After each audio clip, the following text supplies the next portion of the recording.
Fala galera, voltei. Continuando aqui a série de Honkai Impact. Já vamos voltar direto da onde paramos no outro vídeo, porque pelo jeito, finalmente eu consegui terminar um vídeo onde eu acabei não pulando nada. Então vamos, que estamos cada vez mais perto do início do jogo.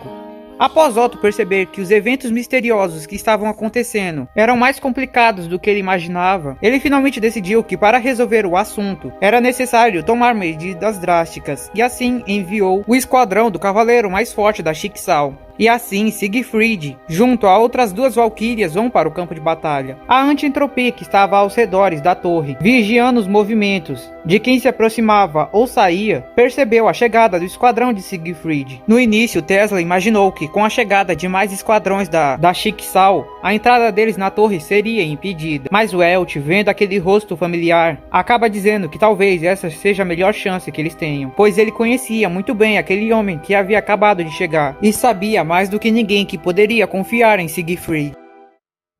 Após Siegfried e seu esquadrão chegarem, eles perceberam o enorme número de bestas roncais que começaram a se aproximar da torre de Babylon. Elas estavam sendo atraídas por algo. Uma energia misteriosa estava escapando daquela torre e fazendo com que as bestas ao redor se comportassem daquela maneira estranha. Não sabendo o que elas poderiam fazer, o grupo decidiu eliminar todas as criaturas antes que elas conseguissem se aproximar mais da torre. Como aquele grupo era formado por valquírias e Siegfried, era fácil derrotar bestas daquele nível. O grande e verdadeiro problema era que era um número gigantesco. Parecia que não importava quantos eles matassem, sempre aparecia mais. Mas para a surpresa de todos, um homem misterioso saindo de um buraco negro apareceu nos céus e liberando uma onda de energia gigantesca. Ele fez com que todos que estavam ao redor se curvaram e depois destruiu cada besta Honkai que estava ao redor. Todos que estavam ali se curvaram, exceto Siegfried, que observou tudo com os olhos abertos e teve um sentimento de nostalgia. Mas independente de tudo aquilo, ele continuou de pé.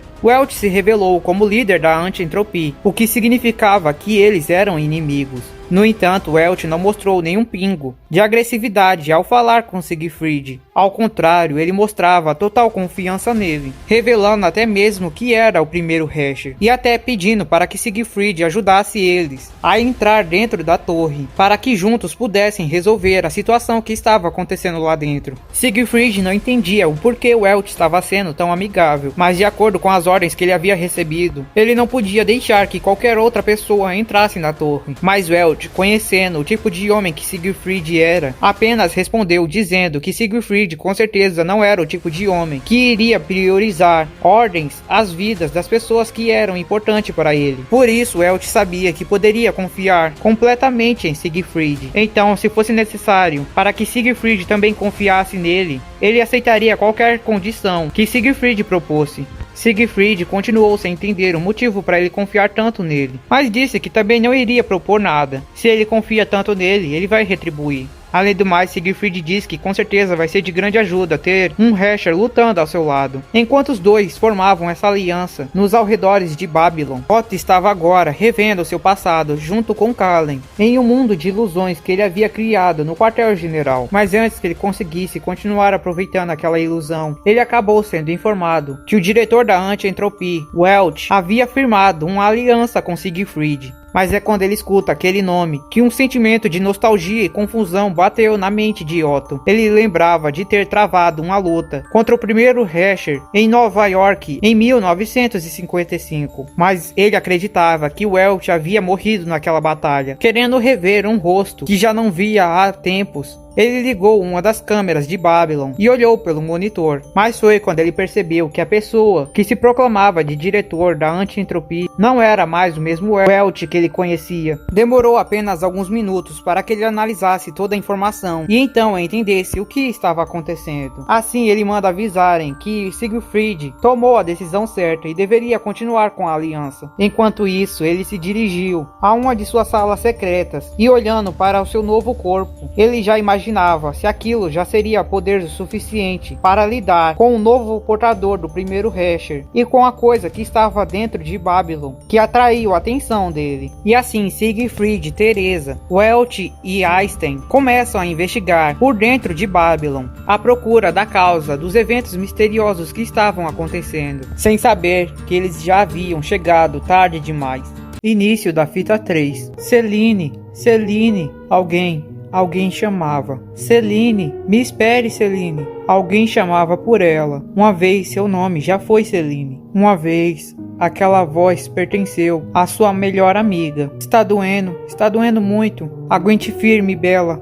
Ela falava enquanto segurava sua amiga em seus braços. Sua amiga gritava. A dor dentro de seu corpo era terrível. E logo seu corpo acabou por não suportar. A garota chorava enquanto a segurava. Ela pedia de novo: Deus, por favor, se está me ouvindo, não deixem que atire de mim. Não levem a Bela de mim. Não levem, por favor. Isso é tudo que me sobrou. No entanto, os cientistas confirmaram que aquilo queria dizer que seu corpo já não era mais compatível. Então, a garota se tornou inútil. A puxando pelo braço, eles a levaram embora. E a garota não pôde proteger sua amiga. Ela escutava enquanto os cientistas ao redor riam e falavam. Ainda assim, não é nada preocupante. Os outros ainda mostraram ter uma boa compatibilidade com a energia. Uma falha não vai interferir em nada. Os cientistas estavam injetando energia no corpo das garotas para desenvolver estigmas artificiais para conseguir injetar no corpo das valquírias. Apenas algumas pessoas dessa era, descendentes dos sobreviventes da antiga era, conseguiam desenvolver estigmas naturalmente, mas ainda assim o número de usuários era extremamente pequeno. Querendo ter mais soldados para a batalha, Otto permitiu um novo projeto, a criação de estigmas artificiais, injetando energia Honkai em garotas. Durante sua infância, quando tinham o maior nível de compatibilidade com a energia Honkai, eles geravam estigmas em seus corpos, depois retiravam delas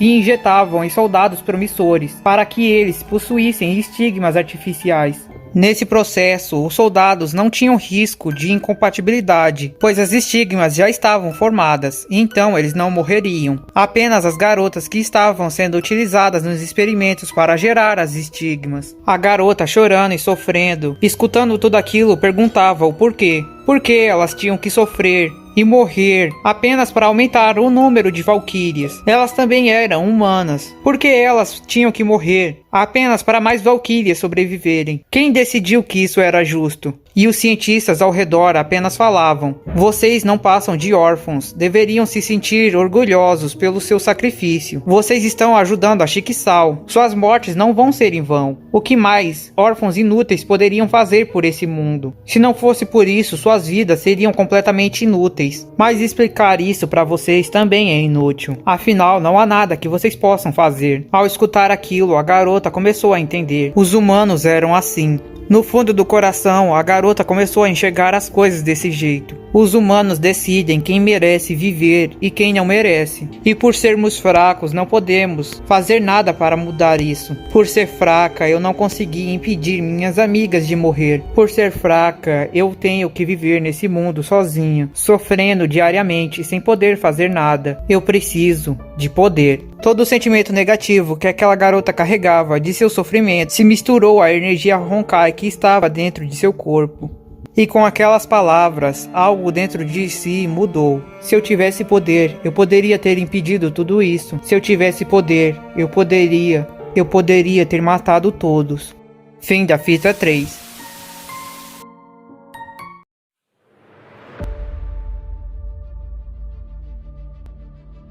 E foi com tudo isso que a segunda erupção começou. A antiga garota humana, conhecida como Celine, foi corrompida pela energia Honkai. Seus sentimentos negativos começaram a se fundir ao Honkai, e seu corpo, compatível com a energia, se tornou o receptáculo ideal para um núcleo de um Hasher. Obcecada pelo desejo de poder, Celine absorveu até mesmo a energia do reator daquele grande laboratório. E misteriosamente, quanto mais poder a garota absorvia, mais ela escutava a voz de alguém dentro do Honkai. Welt ensinando uma das habilidades secretas do juramento de Juda para Teresa. Eles até conseguiram localizá-la, mas já era tarde demais, pois naquele ponto ela já havia se tornado o segundo Hasher da nova era, o Hasher do vazio. Mas mesmo agora, com seu poder, Selene sabia que não podia trazer as pessoas de volta à vida. Em vez disso, então, ela se jogou a sua fúria e seu ódio, que estavam sendo instigados pelo seu novo poder. E então ela decidiu começar sua vingança, exterminando todos os membros da Chicxul. A primeira a enfrentar e ser derrotada por Serin foi Theresa, e mesmo com sua arma divina em mãos, não foi o suficiente. Os poderes da Hesher do Vazio eram gigantescos. O segundo a enfrentá-la foi Welch. E assim começou uma batalha entre os dois Heshers. Mas assim como já havia sido revelado, o poder de um Hesher é muito maior do que o de seu antecessor. Logo, ela era muito mais forte do que o Welch. Mas além disso, a voz dentro de sua cabeça, a voz que vinha de dentro da energia Honkai, ficava cada vez mais audível. Selene logo entendeu que aquele poder havia sido dado a ela por aquela voz. Então ela começou a acreditar que aquela era a voz de Deus que havia atendido a seu desejo. Welch dizia que aquela voz era da vontade Honkai, que a voz estava a manipulando, mas a voz dizia para Selene para não dar atenção a ele, pois ele era apenas um traidor. E Selene preferiu acreditar nas palavras daquele que a salvou do sofrimento, ou seja, de Deus. A batalha continuou, e o Welch era mais fraco do que Selene, mas isso apenas em poder bruto. Mesmo que ele não tivesse tanto poder destrutivo quanto Selene, ele possuía mais experiência de batalha e mais conhecimento de como usar seu próprio poder.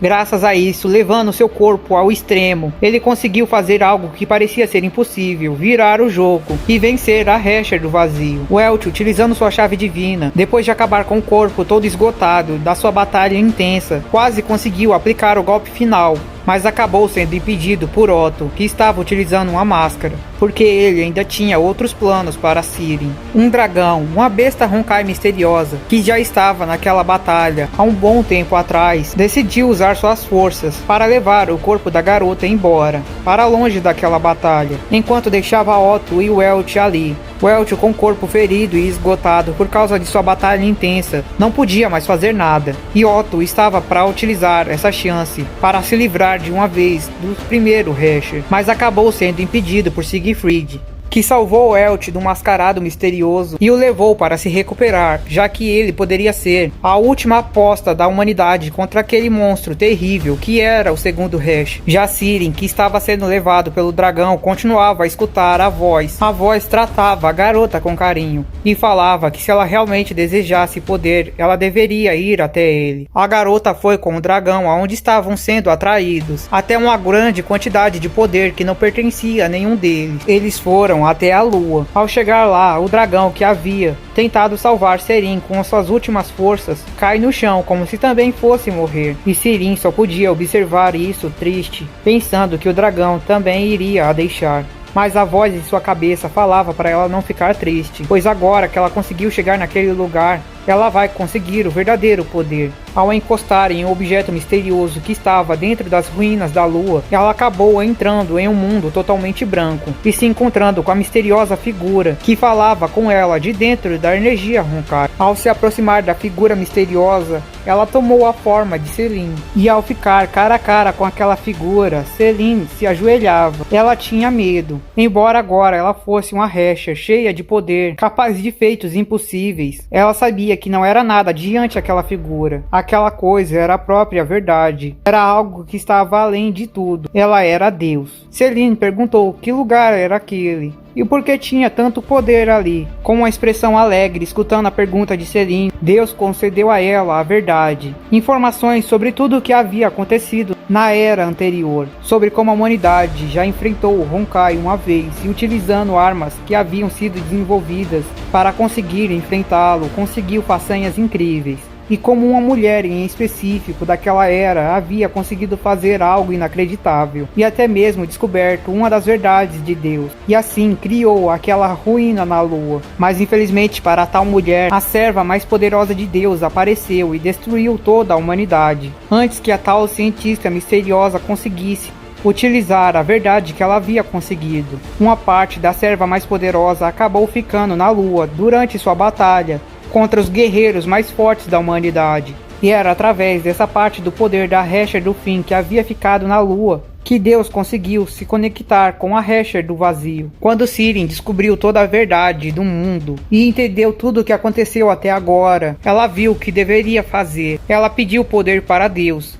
disse que se Deus desse poder verdadeiro para ela, ela iria destruir a humanidade em seu nome. Assim iria conseguir realizar o desejo daquele Deus e realizar a vingança aos humanos que mataram suas amigas. E assim, realizando o desejo de Sirin, Deus deu a ela mais poder do que a qualquer outro Hesher que já tenha existido. Além disso, ele até mesmo deu a ela pseudos fragmentos de outros Heshers, tudo para que ela conseguisse mais poder do que qualquer outro e realizasse seu desejo. Com seus novos poderes, Sirin agora podia lançar ataques da Lua à Terra que simplesmente destruíam continentes inteiros e esmagavam cidades como se não fosse nada. O mundo todo entrou em alerta porque agora o perigo da segunda erupção era tão alarmante que poderia significar a destruição completa da humanidade.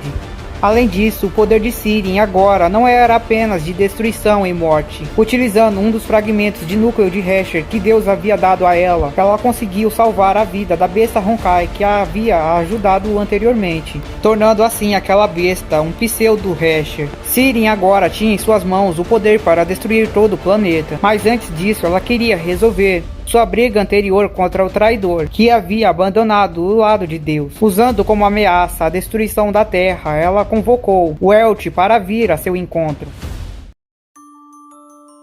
Enquanto isso, da visão de Welch, ele e Siegfried acabaram ficando dentro do laboratório de Babylon, apenas podendo assistir a situação. Eles viam como tudo acabou se elevando a níveis que nem eles imaginavam. Siegfried ficava incomodado com o fato dele não conseguir fazer nada, e perguntava se Welch também não conseguiria fazer, já que ele é o diretor da anti-entropia. Tesla, que estava agora cuidando dos primeiros socorros de Welch, fala que eles já tentaram fazer algo. Eles enviaram 2 mísseis nucleares para a Lua, mas foi completamente inútil. A única coisa de relevante que eles conseguiram com esse ataque foi descobrir que os mísseis haviam sido desativados antes mesmo de fazerem contato com algo. Eles conseguiram ler um pulso eletromagnético desativando os mísseis no momento em que se aproximaram da Lua. Siegfried fala que esse não era um dos poderes que a Hesher mostrava anteriormente, e o Welch fala que era possível que ela tivesse ganhado novos poderes. Siegfried se espanta com o fato de Welch não estar alarmado com isso, mas Welch fala que já havia lançado os mísseis para provar a teoria de que ela realmente havia ganhado novos poderes. Ele precisava garantir isso para confirmar uma suspeita que ele tinha, a suspeita de que ele já não era mais capaz de vencê-la. Afinal, alguns minutos atrás, ele havia recebido uma mensagem direta da Hesher. Ela estava o convocando para uma batalha, mas agora ele tinha certeza que já não era mais capaz de vencê-la. Siegfried, entendendo, então se pergunta o que ele iria fazer agora. Afinal, se ele não fosse, Sirin iria destruir a Terra, mas se ele fosse, ele morreria na batalha. Siegfried se perguntava se ele tinha alguma carta na manga. E então Welch pediu para que Siegfried convocasse o líder da Schicksal, convocasse Otto. Um tempo se passa e Siegfried convoca Otto, que vem ao encontro de Welch. Rindo da situação atual de Welch, Otto debochava, até mesmo dizendo que se ele pedisse como um médico ele tentaria o ajudar. Mas logo os dois começam a discussão séria, falando sobre dados que eles haviam conseguido desde a última exploração na Lua. A verdade é que tanto a Schicksal quanto a Anti-Entropia já sabiam sobre aquelas misteriosas ruínas que estavam do lado oculto da Lua, mas haviam deixado isso como segredo. Afinal, era impossível eles conseguirem chegar lá, pois o lado oculto da Lua, onde as ruínas estavam localizadas, estavam encharcadas de energia Honkai. Então era impossível que eles fossem até lá. Mas agora que a segunda Hesher absorveu, era possível que eles conseguissem recuperar a relíquia misteriosa deixada nas ruínas. De acordo com as informações que eles haviam conseguido dos documentos da cientista da antiga era, a tal relíquia era capaz de até mesmo selar a energia Honkai. Isso de uma forma definitiva. E por isso, colocar as mãos em tal relíquia era algo que a humanidade tinha que fazer a todo custo. Mas Otto nem se importava com isso, e eles entendiam isso muito bem, porque sabiam que derrotar o Honkai não era o verdadeiro objetivo de Otto. Mas Welch fala que eles têm algo que vai interessá-lo. Falando algo no ouvido de Otto, ele muda de ideia e então decide apoiar a Anti-Entropia e até mesmo permite que Siegfried vá com eles na missão. Após isso, Otto decide partir, dizendo que Welch era um verdadeiro adversário que tinha a seu respeito. Por isso, ele pede desculpas pela grosseria de antes. Depois disso, Welch vai na direção de Siegfried falar para ele que ambos iriam agora para a Lua. Ao saber disso, Siegfried fica animado porque finalmente vai poder lutar contra o Hesher. Mas é então quando Welt revela para ele o verdadeiro plano. Ao saber o verdadeiro plano, a cara de Siegfried muda de alguém animado para alguém extremamente irritado. Ele não conseguia aceitar aquele plano, mas também não conseguia dizer um melhor. E assim Welt sai falando que o foguete que eles iriam usar estaria logo pronto e que Siegfried deveria usar o resto do tempo para arranjar a coragem que ele precisava para tomar a próxima decisão. Depois disso, Welt vai até onde estava sendo preparado o foguete que eles iriam usar. Lá ele se encontra com Tesla e fala que havia revelado o plano para Siegfried. Ao escutar ele falando sobre o plano, ela fica incomodada, mas decide mudar de assunto. Ela pergunta se ele ainda lembra de quando ele era pequeno e havia dito que gostaria de dançar com ela um dia quando fosse grande. Welt lembrava de seu passado. Um dia, aquela pequena criança ganhou um nome. Esse nome era Welt. Com aquele nome, ele ganhou um grande poder, mas acabou perdendo muitas coisas. Uma delas era sua capacidade de dormir. Outro era de ter um corpo normal. Continuamente, Welt sentia dores pelo corpo. Suas células queimavam desde o momento em que ele se tornou um Hesher. Mas Welt não sofria, porque sempre que ele se sentia só, alguém vinha para seu lado. Então, desde o dia em que ele ganhou o nome de Welt, ele perdeu muita coisa. Mas ele nunca se arrependeu de ganhar o nome Welt. Já Siegfried, durante aquele tempo em que sobrou para ele ligou para Cecília para conversar com ela e Kiana no tempo que ainda restava. Cecília conseguia ver só pelos olhos dele que ele tinha que fazer algo que ele não queria, e apenas com suas palavras ela conseguiu confortar seu coração, dizendo que independente do que acontecesse, ela sempre estaria a seu lado. E assim o tempo passa. Finalmente, o foguete estava para ser lançado. E com isso é dado início à missão dos dois. Durante a viagem, ambos conversaram muito. Eles notaram que tinha muita coisa familiar em ambos. Quando eram criança, os dois haviam fugido de casa. Welt gostava de estudar história e de escutar música. Siegfried falava que gostava de ver anime. E ele acabou descobrindo que Welt, na verdade, era um dos criadores do anime favorito que ele assistia. Welt um dia sonhou em ser professor, e Siegfried um dia sonhou em ser um desenvolvedor de jogos. Basicamente, nesse tempo, ambos foram se conhecendo um pouco mais, e no final eles se tornaram amigos. Amigos que iriam se despedir no destino final que era a Lua. Finalmente, quando chegaram, eles deram início ao plano. Poucos minutos após a aterrissagem, Welt foi em direção à Hesher do Vazio. Já Siegfried, utilizando um traje especial, foi em direção às ruínas antigas. Ao se encontrar com o dragão que ele conheceu anteriormente, Welt começou a se assustar, pois percebeu que até mesmo aquele dragão já tinha agora o poder de um Hesher. Então ele nem imaginava qual seria o poder atual de Ciri agora. E finalmente ambos se encontraram, e Welt deu início ao plano, começando a batalha contra Ciri utilizando sua chave divina. Welt foi com toda a força, fazendo o máximo que podia, mas em seu estado atual ele já não podia nem sequer arranhá-la. Ainda assim ele fez o máximo para irritá-la, e então a atrair para outro lugar, para longe de Siegfried, que estava recolhendo as relíquias que estavam nas ruínas da Lua. E é aí então que finalmente é revelado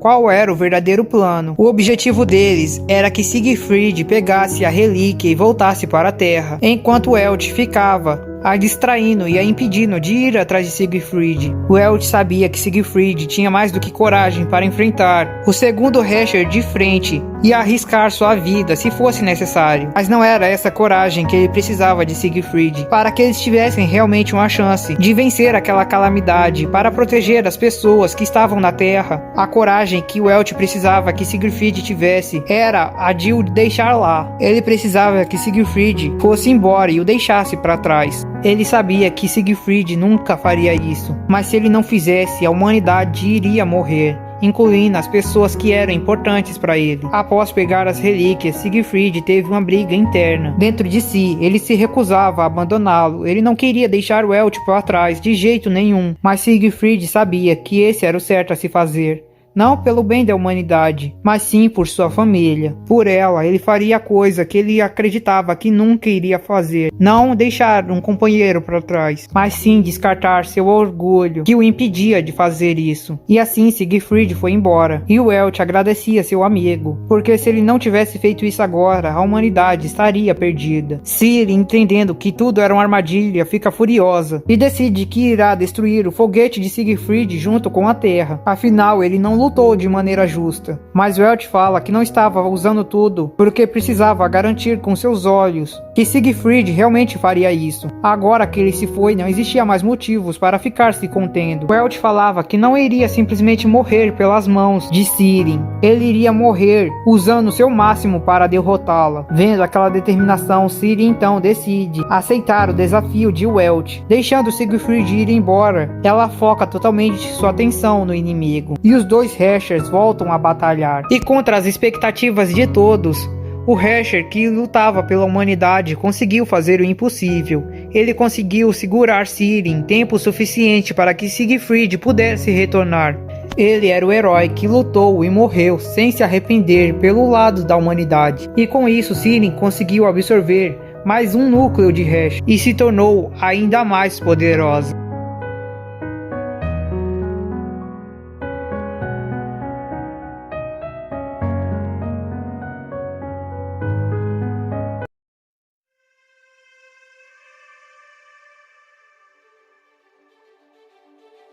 Alguns dias se passaram e foi finalmente em 12 de fevereiro do ano de 2000, às 12h05 da tarde, na Torre de Babylon, que a Grande Guerra Honkai foi declarada. O primeiro movimento foi de Ciri, eliminando todos os humanos que estavam ao redor da Torre de Babylon. Ela fez daquele lugar que a causava terror o seu castelo e o lugar que iria dar início a eliminação completa da humanidade, criando e enviando outros pseudos Herschers para pontos específicos do globo. Ela começou a destruição da humanidade, e como em resposta ao ataque da Herscher, a Schicksal convocou todas as Valquírias que tinha à disposição e anunciou a declaração de guerra à segunda Herscher, que estava iniciando o ataque contra a humanidade. Enquanto isso estava acontecendo, Otto impediu a participação de Teresa na guerra. Mesmo ela desejando participar para ajudar seus companheiros, ele a proibiu de participar, a menos que ela consiga liberar a forma final do juramento de Judas. Todas as chaves divinas possuem mais de uma forma, e a verdadeira forma do juramento de Judas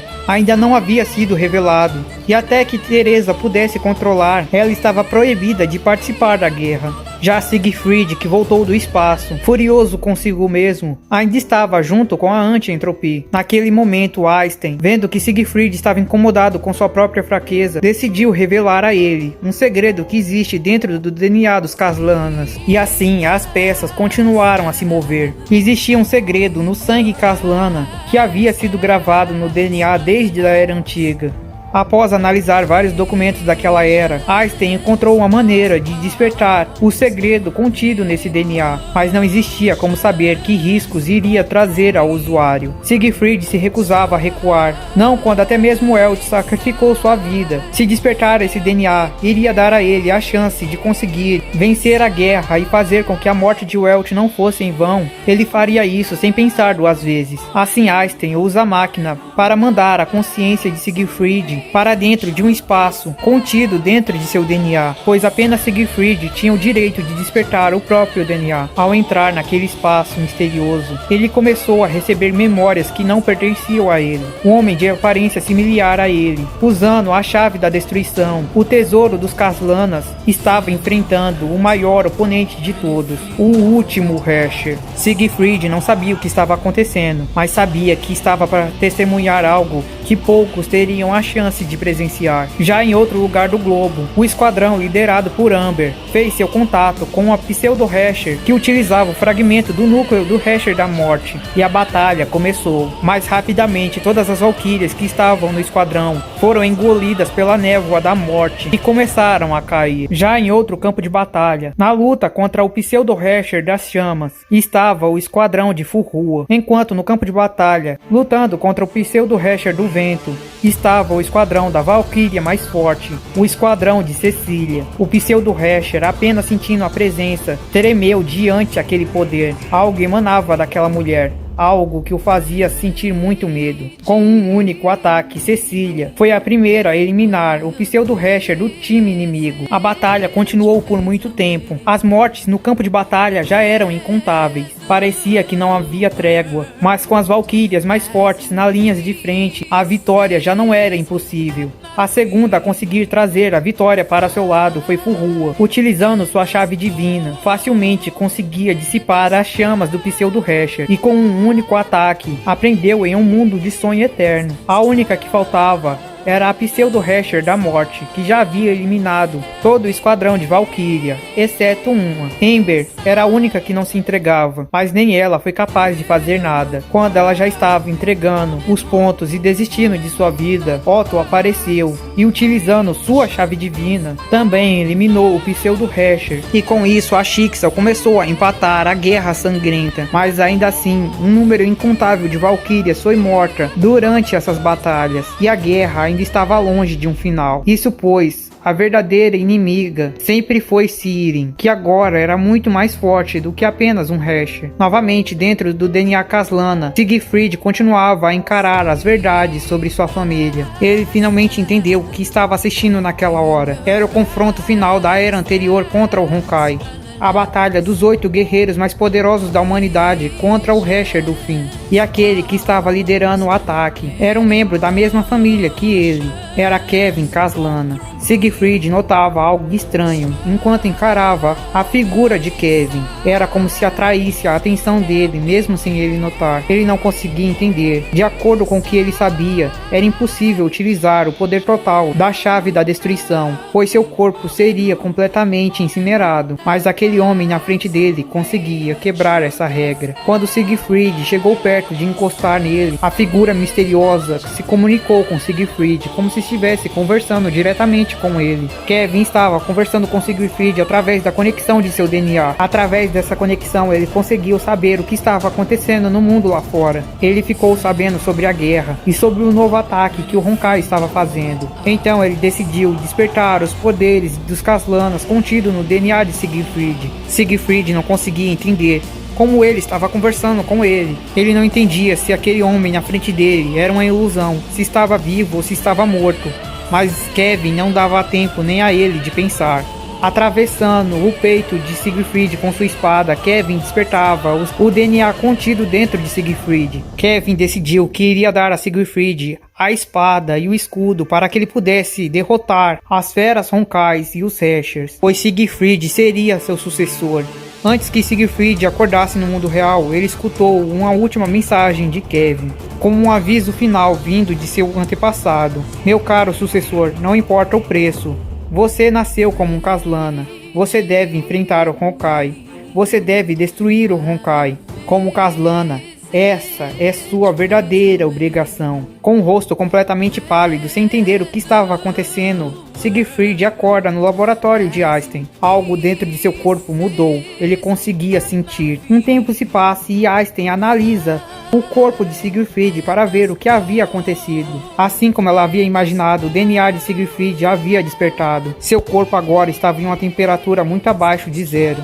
Einstein revelou outro documento que havia encontrado em uma das ruínas antigas da Antiga Era. O documento falava sobre uma espécie de guerreiro que existia na Antiga Era, que era extremamente poderoso e capaz de eliminar Heshers. Eles eram conhecidos como Mantis, híbridos de humanos e Honkais. Após Siegfried despertar seu DNA, ele acabou se tornando um também, mas ainda estava na metade da transformação. Para que ele despertasse completamente, era necessário que Siegfried injetasse dentro de si um ativador de Icor. No entanto, Einstein avisa que se ele fizesse isso, não existiria volta. Até onde ela sabia, todos os Mantis da Antiga Era possuíam efeitos colaterais em seus corpos. Ele não seria mais humano uma vez que ativasse. E além disso, existia a chance de seu corpo rejeitar. E se isso acontecesse, ele iria se tornar uma fera Honkai. Ainda assim, Einstein dá o líquido para ele. Afinal, a decisão de injetar ou não era apenas dele. Já no castelo inimigo, Siren não acreditava que as Pseudo-Heshers foram eliminadas por um poder tão fraco,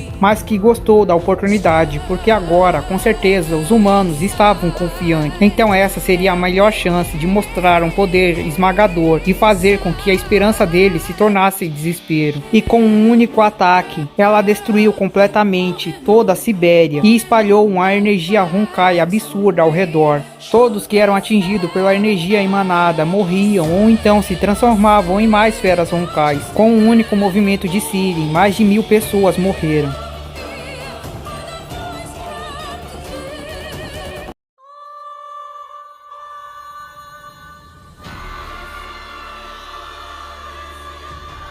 E assim 24 horas se passam desde o ataque de Sirin. Houve uma calmaria após o ataque, em preparação para a batalha final que iria acontecer. Todos estavam se preparando para ir para o campo de batalha final, que seria em volta da Torre de Babylon. Antes do início da batalha final, o Bispo Otto autorizou o uso de armamento militar, iniciando um bombardeio de bombas atômicas nas planícies da Sibéria. E agora sim, com o campo de batalha em chamas, que o confronto final contra a segunda Recher começou. Todos os esquadrões de Valquírias se reuniram e foram em direção a um único ponto, o centro da Sibéria, a Torre de Babylon. Alguns grupos, como os de Siegfried, acabaram se encontrando com inimigos ao longo do caminho, e por isso os primeiros a chegarem na causadora daquela guerra foi o grupo de apenas 3 membros, liderados diretamente por Otto, que foi para a linha de frente, juntamente a Forrua e outra Valquíria Rankiar, a discípula de Forrua. A primeira batalha acaba sendo um duelo de Forrua contra Sirin. Sirin já se mostrava arrogante e confiante, porque agora tinha certeza que seu novo poder superava qualquer coisa, mas nem ela esperava encontrar com aquela humana. Forrua com certeza não era um humano comum. Seus poderes superavam em muito tudo que ela já havia enfrentado até agora. E ainda por cima, os ataques que ela aplicava juntamente com sua chave divina acabavam fazendo mais efeito em Sirin do que ela imaginava. Exatamente como Otto imaginava, a arrogância de Sirin fez com que ela acabasse deixando uma abertura para que Forrua conseguisse colocar ela dentro do mundo dos sonhos.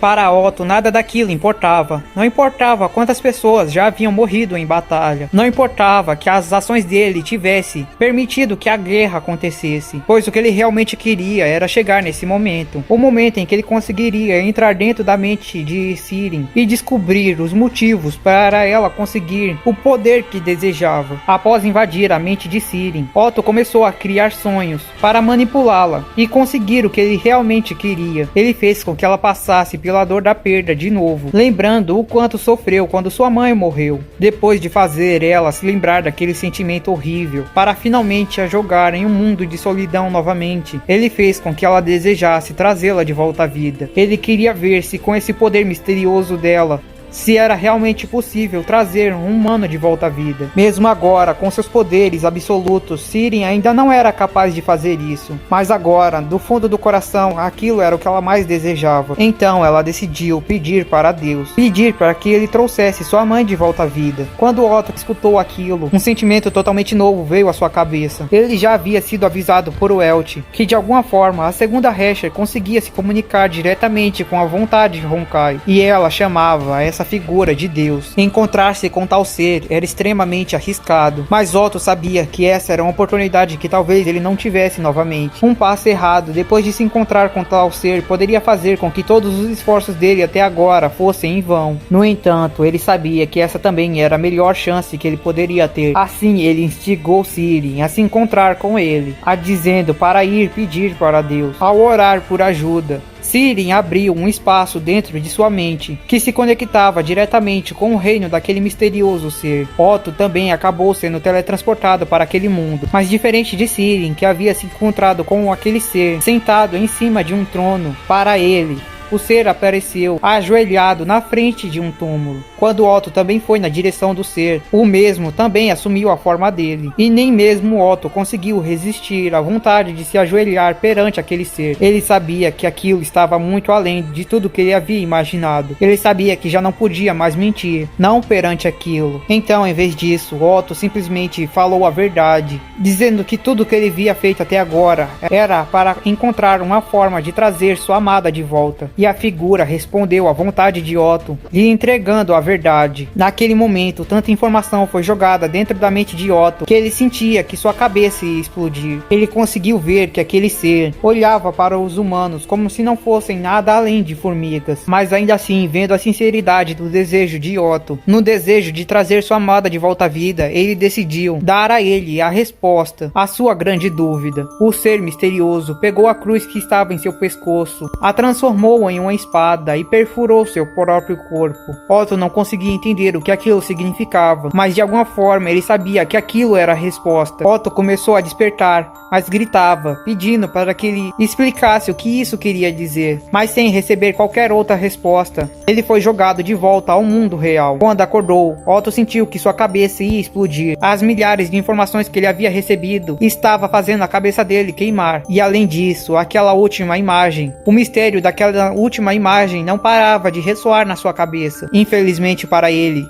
só iria descobrir a verdade sobre aquilo 10 anos depois. Além disso, Sirin, que também havia se encontrado com Deus dentro de sua mente, conseguiu se libertar da ilusão que Furuha havia criado em sua mente. E então, despertando furiosa, Sirin parou de ver eles apenas como insetos e decidiu ver eles como verdadeiros oponentes. Assim, ela invocou vários meteoros do céu e decidiu lançá-los sobre seus inimigos. Se eles não fizessem nada, aquilo não iria só esmagar eles, como também as várias outras valquírias que já estavam no campo de batalha. Vendo que agora impedir isso era sua responsabilidade, Furuha liberou a forma final de sua chave divina, utilizando seu ataque mais forte, queimando os meteoros nos céus e os transformando em cinzas, além de aplicar um golpe com força total diretamente em Sirin, uma lança de chamas que veio diretamente do céu. Com seus novos poderes, Sirin ainda conseguiu bloquear o ataque, mas o ataque final de sua chave divina possuía duas formas, uma que causava danos ao corpo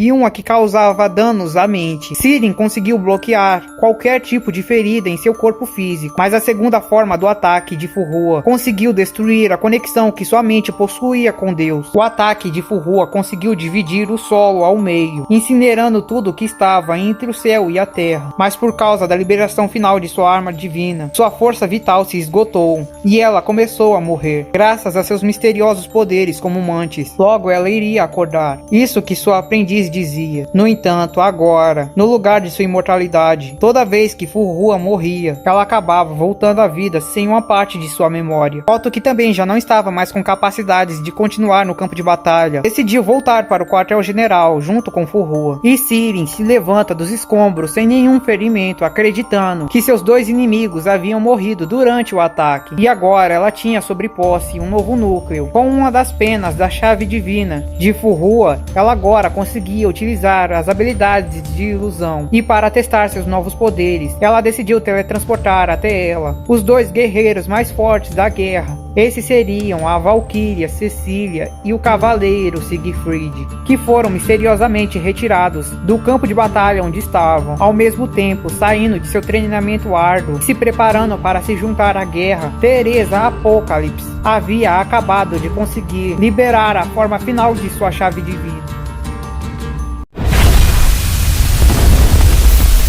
Algo estava estranho. Aquela garota, por algum motivo, estava naquele lugar. Ela não lembrava que lugar era aquele, mas de certa forma era um lugar nostálgico. A porta daquele lugar se abriu e Siegfried apareceu do outro lado da porta. Ela não entendia que situação era aquela, mas agora que havia chegado naquela situação, ela tinha que atacar aquele homem. Mas de repente, aparecendo atrás de Siegfried, Cecília pergunta o porquê ela estava lá do lado de fora e o que Siegfried pensa que estava fazendo com a filha deles. Ao escutar aquilo, tanto a garota quanto Siegfried ficam confusos. Vendo a reação confusa de Siegfried, Cecília